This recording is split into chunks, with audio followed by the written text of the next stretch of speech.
Hello students, good to all of you. So I am going to discuss a problem जो कि है equivalent resistance find out करने का using the perpendicular axis of symmetry. So with the help of this perpendicular axis of symmetry हम आसानी से circuit को जो है वो सॉल्व कर सकते हैं। सबसे पहले आपको ध्यान से अपने सर्किट को ऑब्जर्व करना है स्टूडेंट्स। देखिए स्टूडेंट्स, मान लीजिए मैं एक लाइन ड्रॉ करता हूँ, यहाँ से एक एक्सिस ड्रॉ करता हूँ, ये वाली एक्सिस ड्रॉ करता हूँ।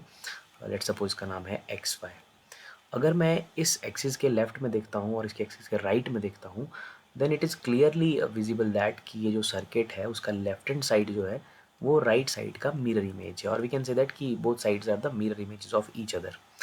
So if this type of situation we have, or like if the direction of current is also here, like if direction of current is from like A to B, then this axis is called perpendicular axis of symmetry. First of all we'll call कि this is some axis of symmetry, like left hand side और right hand side का जो circuit है वो बिल्कुल mirror images है. So this is some axis of symmetry, and if the flow of current is perpendicular to this axis, then this axis is called perpendicular axis of symmetry. So first we have to identify what type of symmetry we have, that is called perpendicular axis of symmetry there. Left hand side is identical to the right hand side. So students, if left hand side is of the circuit is identical to right hand side, it means that the current which enters in this resistance 1 must enter through the resistance 3, और we can say that उतना ही current जो है 3 से leave भी करेगा. अगर left hand side और right hand side बिल्कुल सिमेट्रिकल है, तो अगर 1 से मान लीजिए 5 एम्पियर एंटर करता है रजिस्टर 1 से, इसको मैंने 1 नाम दिया है, तो 3 में से भी उतना ही करंट एंटर करेगा. और similarly for the other registers as well, because entire circuit is the mirror image of left hand side is the mirror image of right hand sides.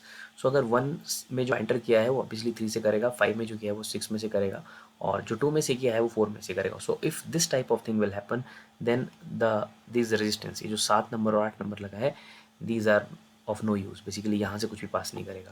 Like अगर यहाँ से 1 करता है, यहाँ से 5 करता है, यहाँ से भी 5 करता है, तो ऑब्वियसली लाइक लेफ्ट से जो राइट जा रहा है, तो मीन्स ये जो पॉइंट है यहाँ पर परपेंडिकुलर एक्सिस ऑफ सिमेट्री पर, these points are equipotential. Means यहाँ से लेकर के यहाँ तक कोई करंट फ्लो नहीं करने वाला है. मतलब 7 नंबर और 8 नंबर किसी भी इस्तेमाल के नहीं है. तो आपका जो सर्किट है वो रिड्यूस होकर कुछ इस तरह से रह जाएगा. This type of circuit you have now. ये सर्किट आपके पास बच जाएगा. ये सर्किट स्टूडेंट्स आपके पास अब बच जाएगा.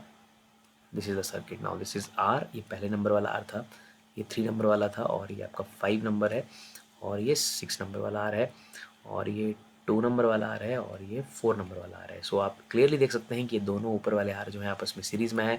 सो इनका 2R बनेगा. सिमिलरली इनमें से भी 2R बनेगा, और देन इनमें से भी 2R बनेगा, और ये सारे के सारे जो हैं आपस में पैरेलल में हैं. तो इसका आंसर आ जाएगा 2R/3. So this is the net answer और the equivalent for the between point A and B. तो थिंग इज़ दैट कि आपने देखा कि जहाँ यहाँ से जितना एंटर किया है उतना यहाँ भी एंटर कर रहा है. तो obviously like this point, or similarly for this register as well, so these points are at the same potential. So points on the perpendicular axis of symmetry are equipotential. So यहाँ से लेकर के यहाँ तक कोई भी करंट फ्लो नहीं करेगा. देन सर्किट आपका रिड्यूस होकर कुछ इस तरह से रह जाएगा. So this is the way to find out the equivalent resistance of some these type of circuits using the perpendicular axis of symmetry. Thank you.